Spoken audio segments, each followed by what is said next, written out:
before. I went live once before on my own, but that was just a matter of going on YouTube and using the YouTube live feature through Google Hangouts, which was actually pretty easy. But now we're live, ladies. Hey, that was my test to see if we were live, to see if the audio would pop up. So we are in fact live, Anthony. It came up on the other system. Now, guys, we want to do a few tests real quick, just because we are using new programs. We're using new programs here. We're using one program that allows us to use Skype as a video angle so that I can have Anthony on here alongside me. Another program that keeps us side by side so that we can have split screen. So this is a lot of new stuff here. We're going to do a couple of tests real quick just so we can see how things are going. First, how is the sound? Is it too loud? I can't hear myself without going onto my other computer. Does it sound distorted? If so, I can turn down the volume. So everyone wants to tell me what the sound is like. And Anthony, go ahead and talk for a minute, just at your regular tone, not when you're super enraged and screaming at people. Yeah, well, somebody made a comment about the boxes behind me, so maybe I should say something about that. Those boxes are actually books. I was planning to move. I just graduated from seminary. We were planning to move. The move hasn't come to pass as quickly as we had anticipated, so I'm actually only half packed. Some of the books are still out. You can probably see some of them still up, and there's stuff in the other rooms, but yeah, I'm trying to be prepared for when the move is official. So the point is, you don't normally live like this. No, I don't. Okay, all right, we got you. I normally live like a slob, like vocab. Okay, so everyone is saying the sound is good here. Someone said a little loud, but everyone else is saying someone is saying too loud and distorted. Others are saying the volume is perfect. I'll tell you what, I'll turn us down slightly, because most people are saying it's fine.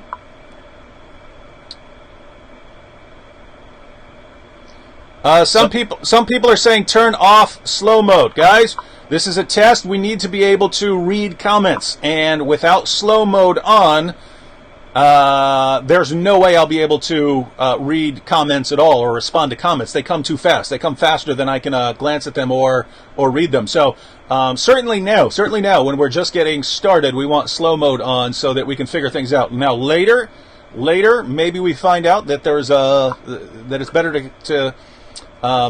it's better to just let everything keep flying through there, and maybe we see something. But we'll keep this on for at least the first few episodes. Again, we are going to be learning a lot about this entire system. Now, I happen to learn programs pretty slowly. If you've watched my testimony video, I was locked up when you guys were learning how to use computers. So it takes me a while to learn how to use computer programs. Now, once I learn them, I'm awesome. I challenge anybody out there. Get on iMovie, and I'll get on iMovie, and we'll see who makes the awesomest video on just using iMovie. I can't use iMovie anymore. I have to use Final Cut, so I'm learning Final Cut. It's taking me a while, but I will soon be the best in the world using Final Cut as editing software, and we will very soon be using all of this really well. It didn't take vocab very long to learn to use similar programs. I'm using different programs, but we'll be able to get it. Now, I'm supported primarily through Patreon, and so I told my patrons that we're going to start off shows by responding to basically everything's going to be coming at us at once, very rapidly. So we're going to kind of take things in order. I want to respond to a couple of questions from patrons first. Because I wouldn't be able to do any of this, or really anything I do, without people supporting the ministry. So I've invited them to post questions on Patreon, and I said that I'll get them first. Now, Anthony didn't have a Patreon account. Anthony works about 70 hours a week, some of it ministry related, some of it not ministry related. If you know Anthony, you know that he is one of the most knowledgeable people on the planet when it comes to Islamic issues and the discussions between Islam and Christianity. So I'm encouraging him to get involved with stuff like this, so that he can share this knowledge with future generations here. So if you have questions that you would like addressed, the easiest way to get that done now, and to guarantee that your questions will be considered, is to jump on Anthony's Patreon page, which he just started today, and that's in the description box if you wanted to click on. And guess what? If you can only contribute $1 or $2, that's fine. That's awesome. That's the idea behind crowdfunding. Whereas in the past, if you wanted to do full-time ministry, you had to have some people really kicking in and supporting you. The idea now behind crowdfunding is if you have 1,000 people following your work, and they kick in $1 or $2, that adds up really quickly. Now, to be clear, if you are really financially struggling, don't worry about that. Don't worry about supporting us. You can support us in other ways, by sharing our videos, by learning the arguments, by having discussions with people using the arguments. But if you want to see people like Anthony be able to focus on ministry, especially given his knowledge of Islam, quick way to do that is to jump on Patreon and go that route. So we're going to start out each episode, again, learning by trial and error along the way. We're going to have some glitches. I don't even know what a lot of these settings that I'm looking at mean, but we'll figure that out as we go along. And probably, at least for the first week, we'll stop to ask questions about things like sound and other issues, just to make sure everything's running smoothly. But like there's other things I need to do, like assign moderators. I have no idea how to do that yet. So it might be a free for all for a little while. Sure. We will figure this stuff out as we go along. And the cool, just to give you an idea for where we'd like to go with this, I would like to see eventually, not just me and Anthony, but maybe another 2 or 3 Christian apologists on here regularly, not necessarily all on at one time, but 2 or 3 on a sort of rotating schedule on per night. And I'd like to see a free-for-all, right? Like accepting all challenges throughout the world. I understand that on using this software, I am able to post videos. I'm able to play videos. If people send them, I can post those. And so that would be cool if we start saying, okay, if you have a question you'd like us to respond to, make a video of your question, send it in. Then we can actually play a person raising an objections from Muslims. We can invite Muslims to send us arguments or objections, and then we can play them and then respond to them. And it would be cool eventually to get some Muslims actually on the show. They can contact us by Skype, get on Skype, and we can have them on here for debate. So I'd like to see sort of a every night free-for-all, but right now we don't know if that's going to work. We don't know how all of this is going to work out. So we're going to have a little test period. Anthony, again, works about 70 hours a week. I told him, hey, can you clear out this spot? He's normally working right now. I said, can you clear out this 8 o'clock to 9 o'clock spot for 2 weeks, and we'll see how it goes. So we'll just see how it goes. So right now, as of right now, we're going to do starting today, and then go today, Thursday, and Friday, and then we'll take the weekend off. We're just going to stick with weekdays, but we're going to go weekdays for the next 2 weeks, and then depending on how many people are watching, how interested people are, then we can modify it then. If we want to change it and make it 1 or 2 days per week, we could do that. If we decide to scrap the idea, we can scrap it. If we decide to go every night, so 7 days a week, we could do that. If we decide to bring in other people, we can do that. But yeah, so this is a lot of what you learn on YouTube is just trial and error. You do something, you see if it works. If it works, cool, you keep doing it. If it doesn't work, then you change up the method. So with that said, we're going to look at a few questions that were sent by people on Patreon. One I really want Anthony to respond to. There are 3 that are pretty easy. I'll go ahead and give those really quickly. And then after that, so the normal schedule that we're planning, and this we might modify this at any point, but just as far as thinking about the basic structure now, we're going to start off by asking a few questions from patrons and then responding. After that, normally, if there are comments or questions that we don't get to in the course of this hour, but we see them the next day in the comments section and think, oh, that was actually a good question, we wish we'd responded to that, then we'll go ahead and respond to that the following day after we've seen it. And then it'll just be looking at the live chat. And I know I'm supposed to be somehow following the live chat the entire time while talking. My brain is not adapting to that nearly as quickly as Vocab's did. Vocab can somehow be talking and following the live chat and so on. I will get the hang of it. But for now, we're just going to have to learn as we go. Now the cool thing is, if I have a question or comment ahead of time, I can actually set it up to where it appears on the screen. In theory, I'm trying this as I go. But in theory, I can post a person's objection as we go. Hey, I see Renee there. Now let me see if I'm able to make Renee a moderator. Oh, she's already a moderator. Someone made Renee a moderator. I don't know how that happened. That's awesome. So I already have moderators on there, and I don't even know how I made them moderators, unless it was for the way it was set up a long time ago. I also see that there are a lot of people jumping in on Super Chat, and that's actually... I forgot about that. So, okay. It's all new to us. So the general approach will be, we're going to respond to some things by patrons. We're going to respond to Super Chatters as we go. We're going to respond to anything from previous days that we didn't get to. And then other than that, we'll just address issues from the chat here. And how much we can get to will depend on sort of how fast it's burning through there. So let's go ahead and... let me acknowledge the Super Chatters because a bunch of people are jumping in there. We have South African. Please do a video on South African farm murders. We'd have to study that. It's not exactly my topic. So I would really have to think about that because we're dealing with a lot here.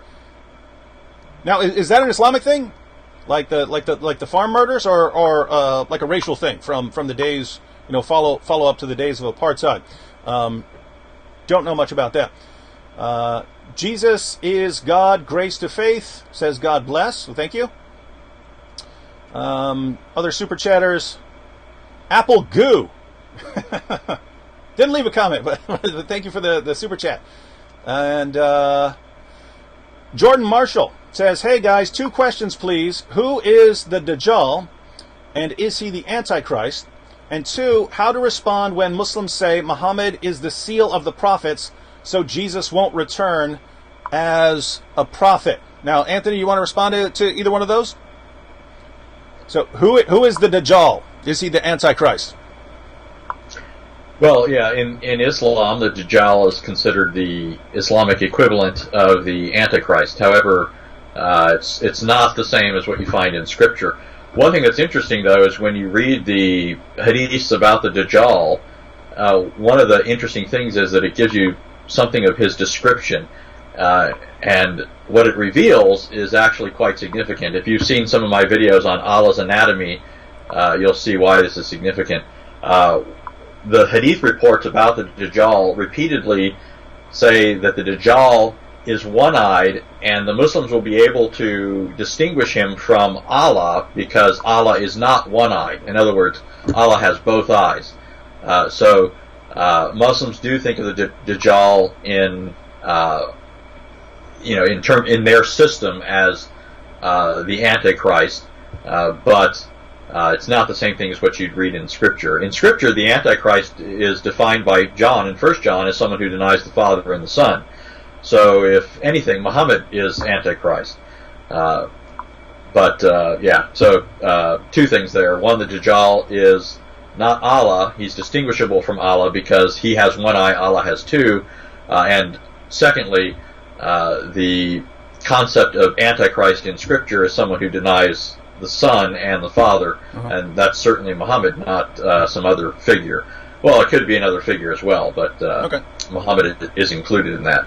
All right, now the other part of that was how to respond when Muslims say Muhammad is the seal of the prophet, so Jesus won't return as a prophet. Now, it's required in Islam to believe that Jesus is returning, but there are Muslims who've recognized this as a problem, especially Muslims who interact with Ahmadis. Ahmadis are an Islamic sect that is often regarded as heretical because they believe that the second coming of Jesus has occurred in the person of Mirza Ghulam Ahmad.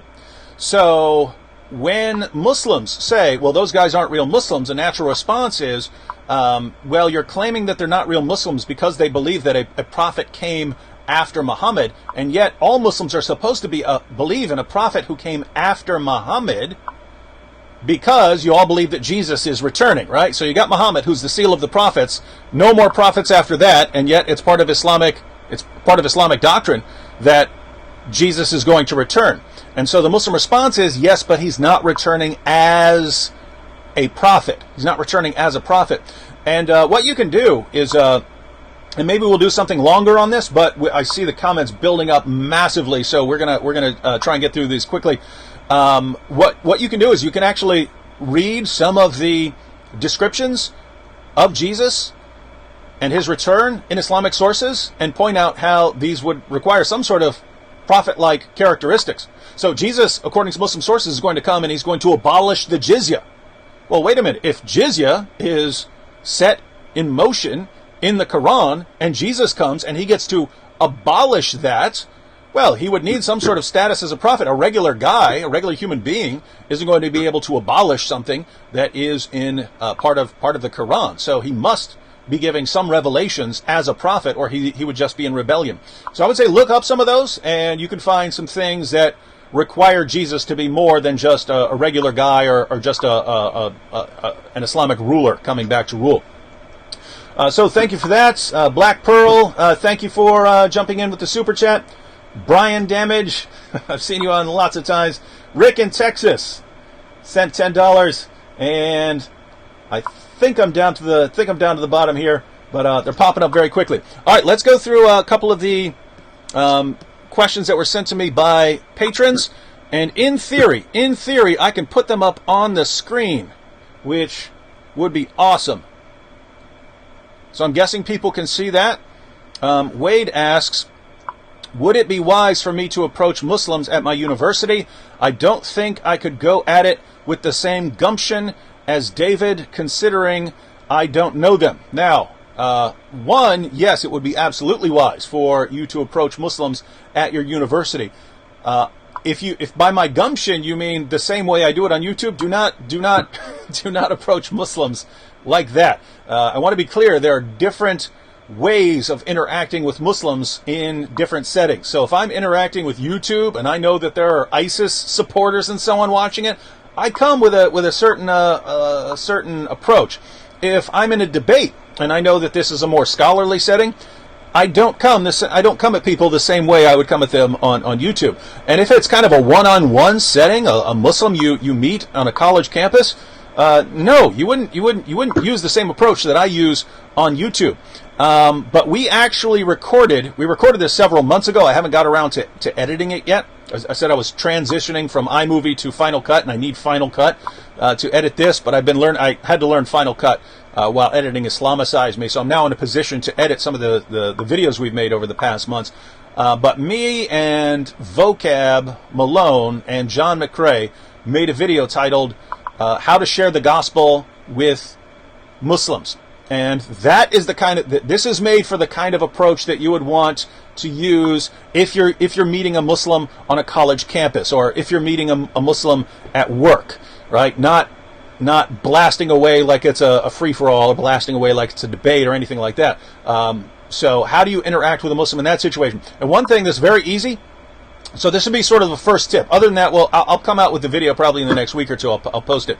But one quick, easy point to remember is your average Muslim, if he takes Islam remotely seriously, would love to talk to you about Islam. He would love to talk to you about Islam. One, because if he knows anything about Islam, Muslims are commanded to invite people to the way of Islam.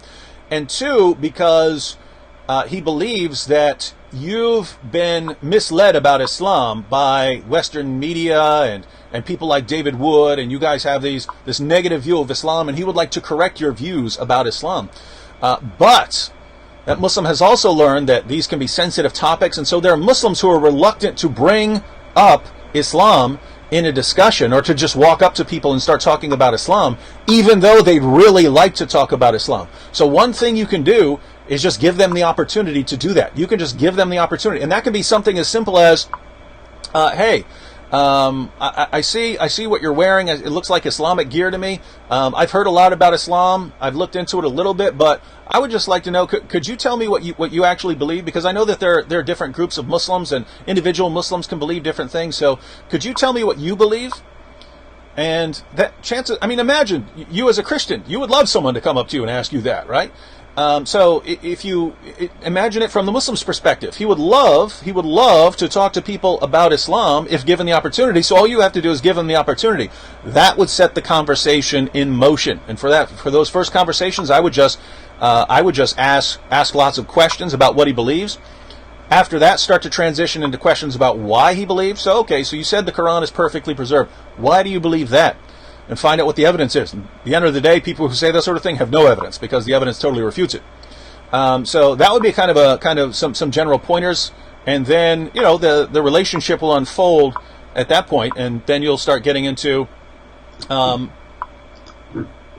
giving him responses to some of his claims about why he believes certain things. In other words, if he says that I believe the Quran has been perfectly preserved because there's no manuscript of the Quran that has ever had one letter difference and so on, you can look it up. You can look that issue up and start asking him some simple questions about whether that's true, and showing him some sources in the hadiths and so on. You can even, just to be clear, you can even get more aggressive, but do it in a non-confrontational way. In other words, suppose you wanted to bring up Aisha, right?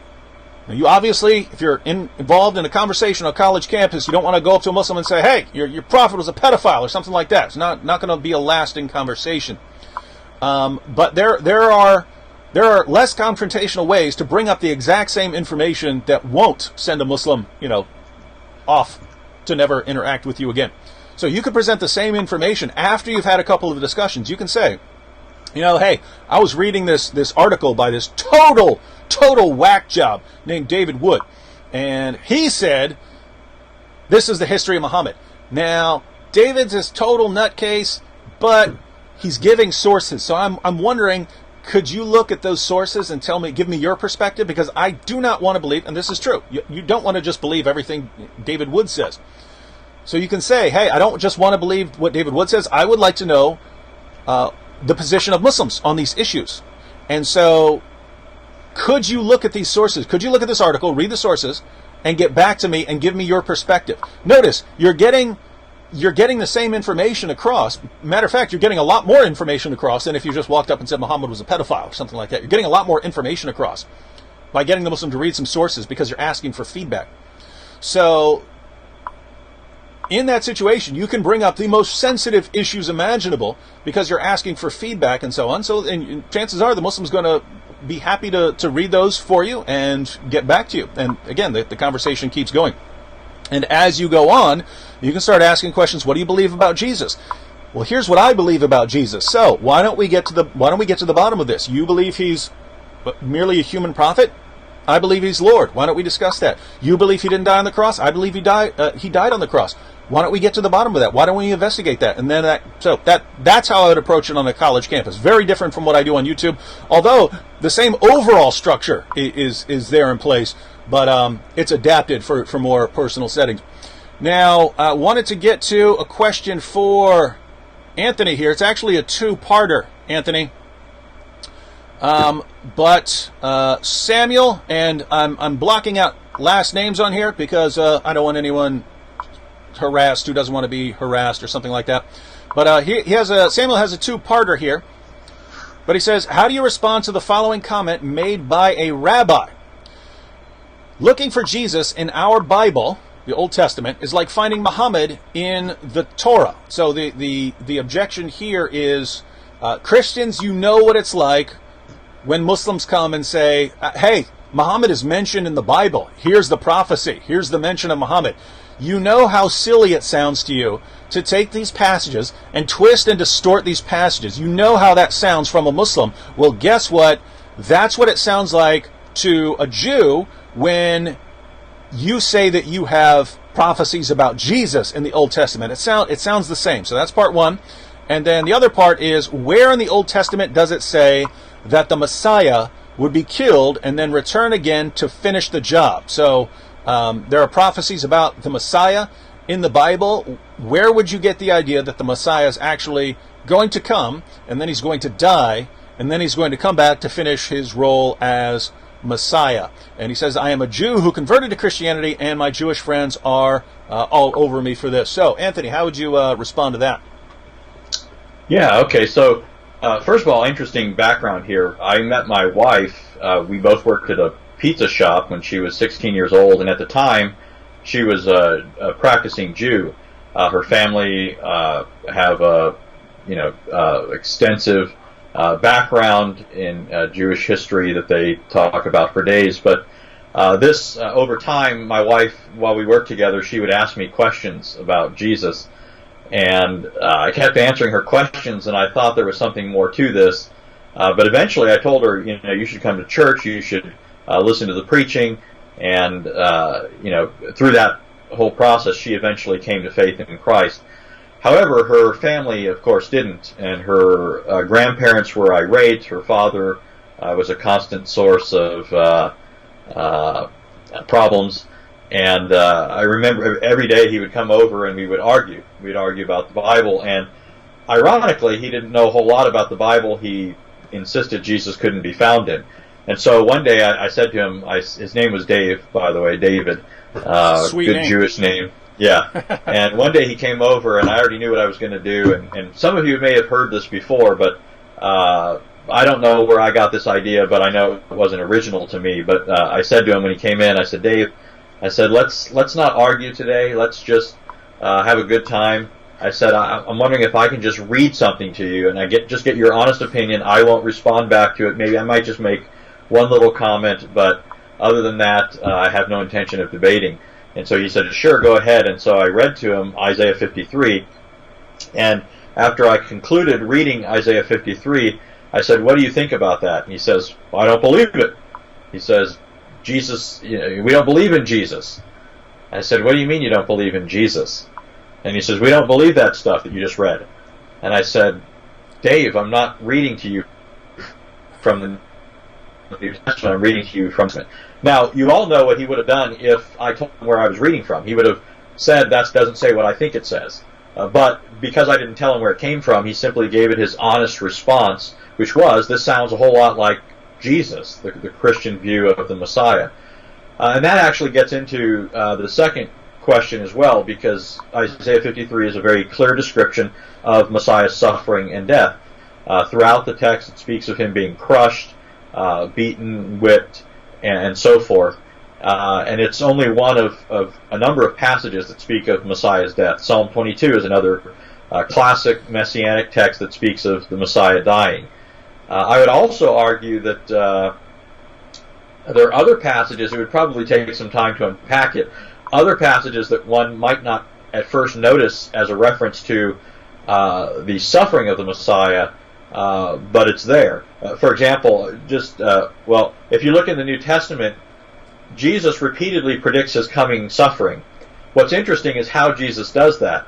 He repeatedly speaks of the fact that Scripture said that the Son of Man was going to suffer, die, and rise again 3 days later.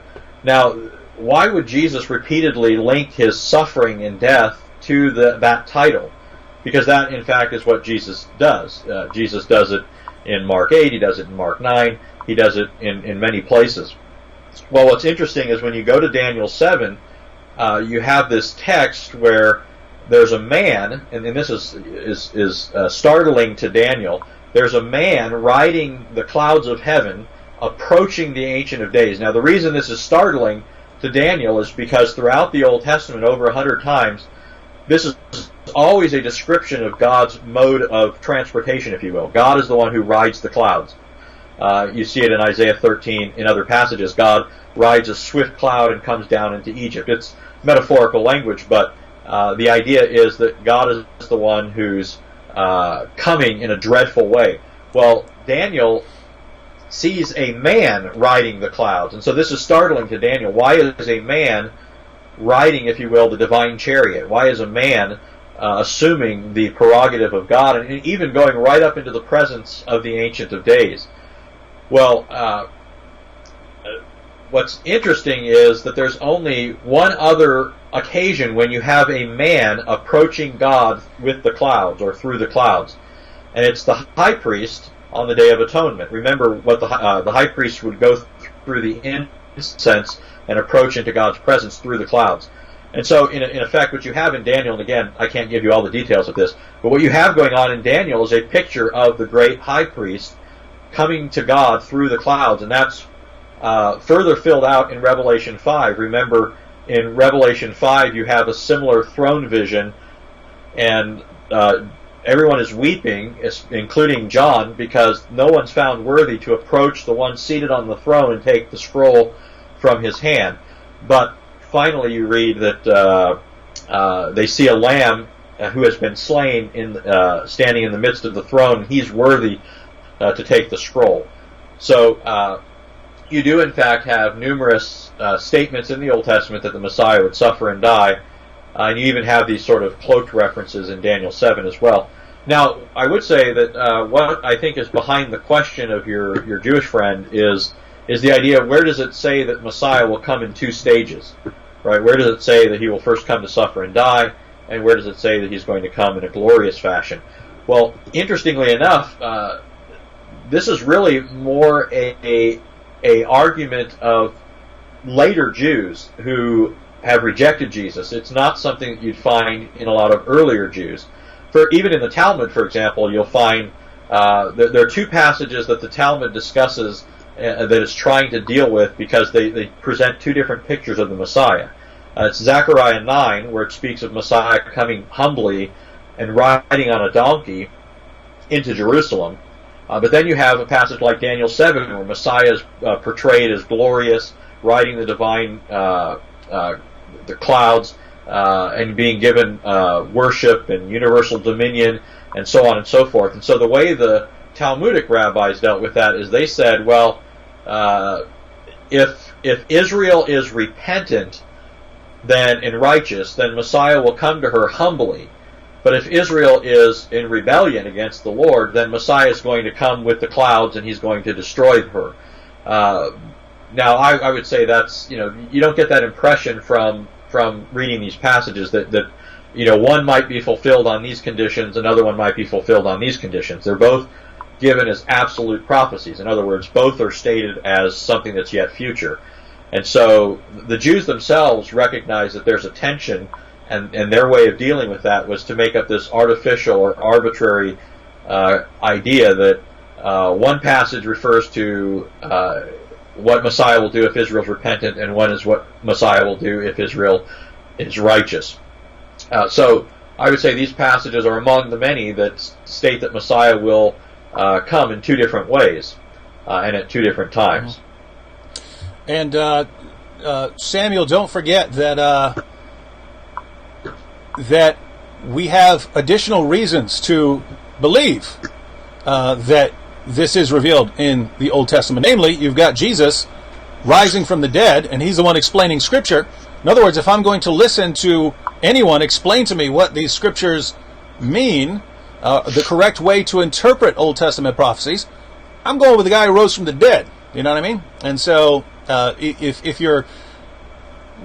you go through what Anthony just said with your Jewish friends, and your Jewish friends grant that it's even possible to interpret these texts like this, well, great. If you can interpret it that way, then Jesus rose from the dead, and he's the one who would require us to interpret things like that. By the way, Anthony, along the Isaiah 53, I had a similar experience where Sam Shimon and I read Isaiah 53 to a Muslim woman, and we just read the entire passage, and we go, "Who's that?" And she goes, "It's Jesus." And it's like, how can we just read a passage? You grant that it's about Jesus, and it's written 700 years before Jesus walked the earth, and you still don't get that these are prophecies about Jesus here, right? So, in other words, you can read that passage and you'll have Jews who say, oh, that's talking about Jesus. You'll have Muslims who say, oh, that's talking about Jesus. And it still just doesn't click to them that you're dealing with some genuine Old Testament prophecies here. Yeah, let me throw in, okay. that actually brings up a good tactic that people can use. I remember years ago, actually a year after I had been converted, so sometime around 1994, I made the acquaintance of a guy who was hostile to the Christian faith, and one of our frequent topics for conversation was the deity of Christ. And every time I would talk to him and point him to a particular verse and then explain it, he would always respond by saying, that's just your interpretation. And I didn't know how to respond to that at the time, but it was really quite annoying, so it just gnawed at me. And I thought every time I bring up a passage, he's just going to say, that's your interpretation. Well, yeah, that's my interpretation, but that doesn't make it wrong. You know, what's your reputation? But anyways, one day he came up to me, and this is after saying this to me like 15 different times. He came up to me, and before even saying hello or anything else, he just said, Jesus is not God. And I replied by citing John 1:1. I said, in the beginning was the Word was with God, and the Word was God. And then he replied, you can all anticipate it, he replied by saying, Jesus is not God, you're misinterpreting that. And it dawned on me, and I responded to him. I said, I didn't give you my interpretation. I gave you a quotation. And so your response shows that you understood very well what the text means. Mm-hmm. You weren't responding to a quotation, or to an interpretation, but a quotation. Mm-hmm. And so it's the same thing. You know, when people know what you're citing, then they automatically start throwing up all the objections. You know, they know better than to say we don't believe that, or something along those lines. They they want to look like they believe in Scripture and that they're following the Bible and so forth. So if they don't know what you're citing, they'll give an honest answer instead of, a defensive answer. Mm-hmm. One other thing I wanted to add about Jesus in the Old Testament is it's not only that we have predictions about Jesus in the Old Testament. Remember, the Old Testament itself predicts that the Messiah would be God. Isaiah 7:14 says he's Emmanuel, God with us. Isaiah 9:6 says he's the mighty God. Jeremiah 23 says he's Yahweh, our righteousness. Malachi 3 says that he is, the Lord who's going to come to his temple. So you have numerous references throughout the Old Testament to the divinity of the Messiah, and of course that's confirmed in the New Testament when it says that the Word was God, and then in verse 14 of John 1 it says the Word became flesh and dwelt among us. Because of that, then, we can expect not only to find Jesus in the Old Testament by way of predictive prophecy, types and shadows, but also active. Jesus personally active in the Old Testament. And we could probably do a whole show on this, but just a couple of passages that are, I think, worth just throwing out there for further reflection by people. But in Genesis 18, you have the account of the Lord appearing to Abraham, and he announces two things to Abraham. First, that Abraham is going to have a son, Isaac, at that time next year. And then also he announces to Abraham that he's going down to Sodom and is going to destroy it. Well, when you go into the next chapter, in chapter 19, you read in verse 24, it says, then the Lord, and the word is Yahweh in the Hebrew text, the Lord rained upon Sodom and Gomorrah brimstone and fire from the Lord from heaven. So here you have the Lord who went down into Sodom, raining fire and brimstone on Sodom from the Lord out of heaven.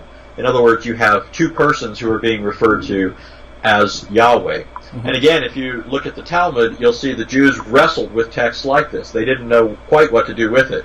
And so they came up with a number of bizarre explanations. Another passage really quickly is Exodus 24. In Exodus 24:1, it says, then he, referring to Yahweh, then he said to Moses, come up to Yahweh, you and Aaron, Nadab, and Abihu, and 70 of the elders of Israel. So in Exodus 24:1, Yahweh is telling Moses to come up Mount Sinai to Yahweh. And again, the Jews looked at this text and they thought, why in the world does it say Yahweh told Moses to come up the mountain to Yahweh instead of saying, come up to me? It sounds like there's two persons in view here. And what's interesting is, and this is what the Talmud actually observes, in the preceding chapter, in Exodus 23, the Lord promises Israel that he's going to send a specific figure ahead of them to lead them out through the wilderness into the promised land. Here's what it says in 23:20. Behold, I am going to send an angel. And here I should pause for a second to explain that the word angel is misleading to many people. Most people think the word angel has reference exclusively to created heavenly spirits who are, attending upon God's throne or sent by Him to minister to those who are heirs of salvation. But the word angel in both Hebrew and Greek just means messenger, and you can only tell what kind of being is in view from the context. And so, for example, I quoted Malachi 3 a minute ago. The full text says, "I'm going to send my messenger ahead of you, and ahead of me, and he'll prepare the way." That passage is cited in John 1. It's cited several times in the New Testament, and it's applied to John the Baptist. John the Baptist is the messenger who's going to prepare the way for the Lord. Obviously, John the Baptist is not an angelic figure in the sense of a winged creature or however else someone might think of angels. So the word angel simply means a messenger and refers to anyone who's sent on some sort of mission. So Exodus 23:20 says, "Behold, I am going to send an angel or a messenger before you to guard you along the way and to bring you into the place which I have prepared."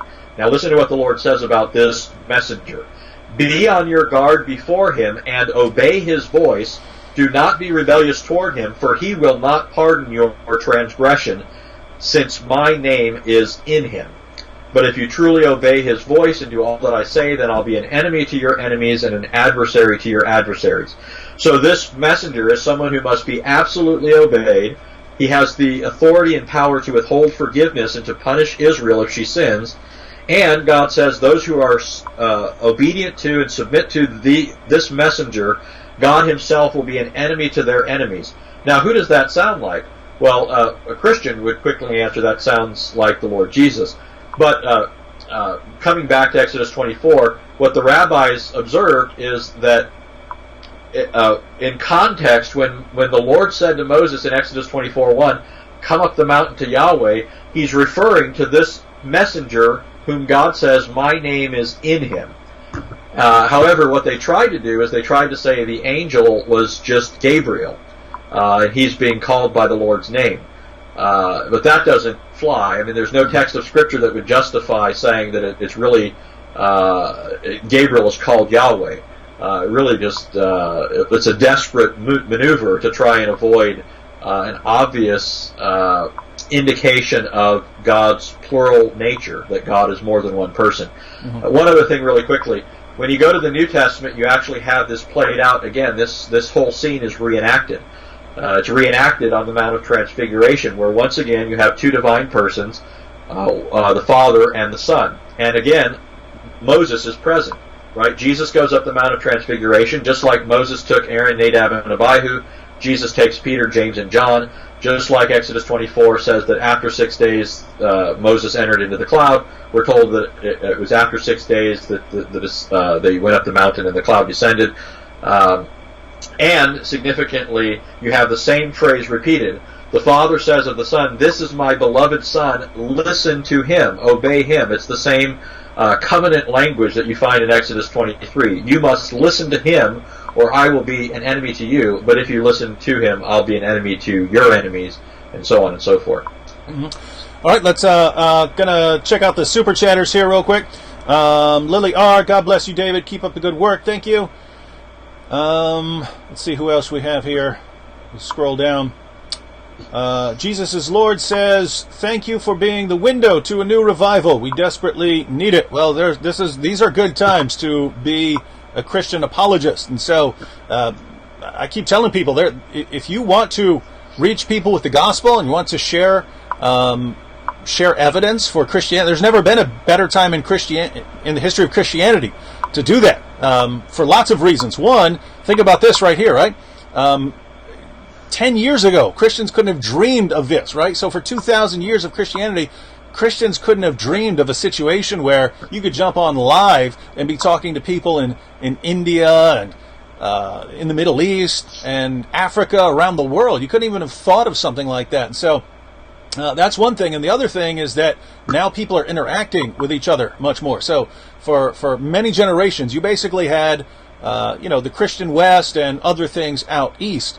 Whereas now, as has been pointed out, if you're on a college campus, you're going to run into Muslims. If you're in any sort of major city, you're going to run into Muslims. And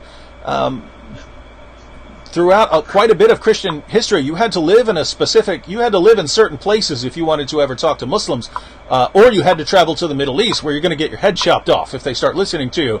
And so these are just awesome times. And so it's a cool period to be in.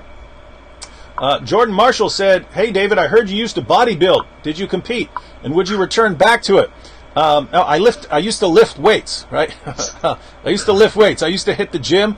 I was pretty big and I was pretty strong. I used to use a 135, which lots of people who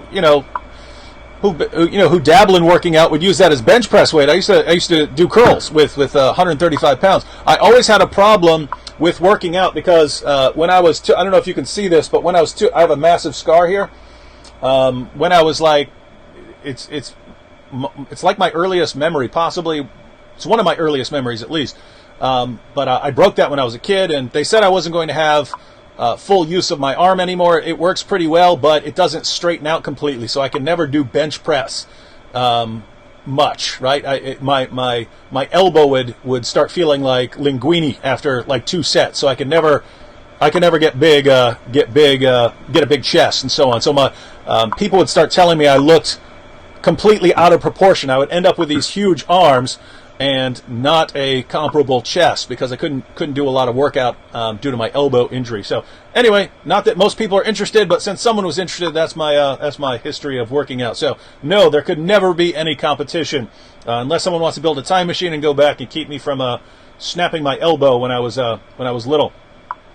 All right, there are actually so many comments here that I'm having trouble scrolling through them because it's jamming as I'm scrolling through them. So I'm sure that I have missed some super chatters. If this catches up later on here, I'll be able to catch up with those. So for those of you who've jumped in on super chat, and I know because I saw them, but it's not letting me scroll to them now.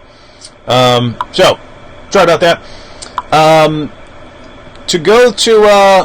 Wanted to respond quickly to 2 more comments from patrons, and then with whatever time we have left, we will, Anthony, you start looking at any comments you might want to address over in the chat.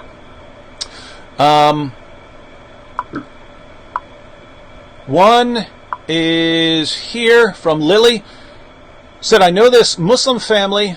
One of the family members is extreme and has tried for many years to convert me. I shared your videos, but it just got him angry." Well, I tend to have that effect on people. But it sounds like, given what you say here, it sounds like he's going to get upset about any challenges to Islam. So she said, I showed him many hadiths. He said that if I don't know Arabic, I shouldn't be quoting hadiths. How do you suggest that I can show them that many hadiths are trustworthy? Now, there are lots of points to keep in mind here. But these issues are actually going to keep coming up because we hear about these things all the time. Now notice, it was okay for them to try to convert you, but as soon as you start challenging Islam, people get angry. And then they start making excuses for why you can't actually present them with information. Now I'm sure they were fine presenting you with arguments or with reasons that you should reject Christianity and believe in Islam. But as soon as you start trying to do that in reverse, hey, look at these problems in your Muslim sources, then it's, oh, this only works in Arabic. So one, you need to apply that same rule to them. If this only works in Arabic, then you can't talk about the Bible or can't say that the Bible's wrong or disagree with any teaching of Christianity because you don't speak Koine Greek. You're not a master of Koine Greek. So stop saying any objection to Christianity. You just get to let me speak, right? Now, no Muslim is going to want to accept that because deep down they understand how ridiculous it is. So one, you want to point that out. But two, you'll want to follow that through to its logical conclusion. Now, this normally gets brought up with the Quran. Don't criticize the Quran because you're not a master of classical Arabic. But here we find a Muslim using it with the hadiths. Don't bring up the hadiths. And so there's a simple way to respond to this, namely that if Islam can't be understood, if we can't understand what Muhammad said in other languages, then how can this be the religion for all people? How can Islam be the religion for all people if it can only be understood in one language? Because think about this. They want you to convert to Islam. You said they're trying to convert you to Islam. But what are you supposed to convert based on, right? They're giving you what Islam teaches in English. But I thought these things were untranslatable, right? So if they can reliably communicate the message of Islam to you, if they can reliably communicate what Allah has said and what Muhammad has said to convert you to Islam, why can't Muhammad Muhsin Khan, who translated Sahih al-Bukhari, communicate what Muhammad said there, right? In other words, if translation is off the table and these things just cannot be understood in another language, then why are they trying to preach to you? They're assuming what they're saying is impossible, right? They're assuming that they can communicate the message of Islam to you without you knowing Arabic, and yet then they're denying it when you're using the same reasoning to criticize Islam. And you know, just if you want to jump right in there, just say, okay, how would I convert to Islam if I wanted to? And the response would be, you have to say, La ilaha illallah Muhammadu Rasulullah. And then you should respond to that and say, but I don't speak Arabic. And they're like, oh, we'll tell you what it means. Oh, you're going to translate? You're going to translate that for me? You're going to tell me what it means? Okay, well, if that can be translated, why can't hadiths be translated? Because that comes from hadiths, by the way. That's not a quote from the Quran. That comes from the hadiths. So if that can be translated from the hadiths, why can't these other things be translated from the hadiths? And if you're going to say, oh, well, you know, the Muslims who translated the hadiths are liars. Well, how do I know you're not lying, right? So anyway, there are all kinds of things you can use to respond to that. All right, one last comment here from patrons. This comes from Warren. How do you broach this topic with other Christians who have drunk the Kool-Aid and accept the media narrative about Islamophobia and not true Islamism? Have you found success talking with Christians with the aggressive tone you take in your videos? I'm Catholic, and most of the Catholic leadership see Islam as a peaceful religion and a brother religion. Yeah, Robert Spencer is no longer Catholic, but he was, and he ran into all kinds of problems trying to share with the Catholic Church basic factual information about Islam. So you ask here, have you found success talking with Christians with the aggressive tone you take in your videos? Well, my aggressive tone in my videos isn't designed for Christians or to convince Christians. I think over time, Muslims are going to convince Christians of the true message of Islam. And what I do is, once there's some big event, a terrorist attack or something, and that's when Christians are jumping in saying this has nothing to do with Islam, that's when these issues come up for discussion. Once something has happened and Christians are saying this has nothing to do with Islam, that's when you open up the Muslim sources and show that no, this is exactly the sort of thing that Muhammad called for and that Allah commands. And so it's kind of a difficult process, and the reason is, think about this. The media are telling people basically one message. Islam is wonderful, Islam is peaceful. Politicians are telling basically one message. Islam is wonderful, Islam is peaceful. The entire education system is telling people one message. Islam is wonderful, Islam is peaceful. Hollywood is telling people one message. Islam is wonderful, Islam is peaceful. And then so if we come along, just in a YouTube video or something like that, and say, no, actually, Muhammad commanded his followers to violently subjugate the entire world until it's one Islamic monolith, you say, you have to be wrong. Well, why do I have to be wrong? Because everyone else is telling me something else. So if you just think about the situation here, where it's us, a few people, who actually read the Muslim sources, trying to tell the world what Islam actually teaches, when everyone is telling them something else, right? They're constantly bombarded with claims that Islam is a wonderful religion of peace. And so there's really lopsided power structure here, where everyone's telling people one thing, and we're the voices trying to show from the Muslim sources what Islam actually teaches. So that might be discouraging, but guess what? When people change their minds, it's usually over in our direction, right? Most people who change their mind were not people who once thought Islam is violent and now think that it's wonderful and peaceful. It's normally people who thought it was wonderful and peaceful, and then they actually did some studying and found out otherwise. So the encouraging part there is, if people who have all of the main power structures in the world, education, Hollywood, politicians, the media, all telling them one thing, and they still catch on to what Islam actually is, that should be encouraging, that people can catch on. And so as for right now, we just have to do it kind of how we're doing it. We have to use the little platforms we have, whether it's on YouTube or a blog or Facebook.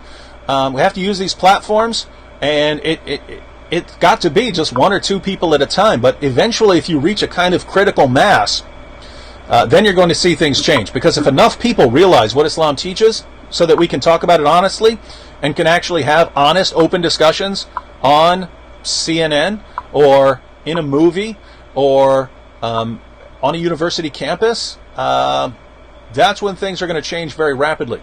And so that's just how we have to do it now. Now we have a couple of minutes left. Anthony, what do you want to respond to over in the comments section? Yeah, two things really quickly. I saw one person say, ask the question, but did Jesus punish Israel? I'd say two things there in response to that. First of all, he's asking that in light of my citation of Exodus 23, which refers to the divine name-bearing messenger whom God says if Israel rebels against him, he will punish Israel for her sins. And so when you look in the Old Testament, you actually find that, in fact, the divine messenger did, in fact, punish Israel when she rebelled against him. One example of this is in Judges 2:1, where it says, now the angel of the Lord came up from Gilgal to Bochim, and he said, I brought you up out of Egypt. Note how the angel of the Lord speaks. This is a tip-off to the identity of this particular messenger. I brought you up out of Egypt and led you into the land which I have sworn to your fathers. And I said, I will never break my covenant with you. And as for you, you shall make no covenant with the inhabitants of this land. You shall tear down their altars. But you have not obeyed me, you have not listened to me, same term in Hebrew. What is this you have done? Therefore I also said, I will not drive them out before you, but they will become as thorns in your sides, and their gods will be a snare to you. When the angel of the Lord spoke these words to all the sons of Israel, the people lifted up their voices and wept. So they named the place Bochim, and there they sacrificed to the Lord. So here you have an Old Testament passage of the angel of the Lord doing exactly what the Lord said he would do in Exodus 23 if Israel sinned. But then secondly, there are numerous statements in the New Testament where Jesus says that because Israel is on the precipice of rejecting him, he in turn is going to wreak vengeance upon them. You have numerous parables. In fact, just go start in Matthew 21, go to Matthew 22, Matthew 23, Matthew 24. You have parable after parable where Jesus says to the religious leaders what's going to happen to Israel as a result of rebelling against him. And the evidence is plain as day. Israel wiped out a generation after rejecting Jesus. And so, in fact, Israel was punished for rejecting the Messiah. Now, was there one more you said? No, the okay, so the two were related.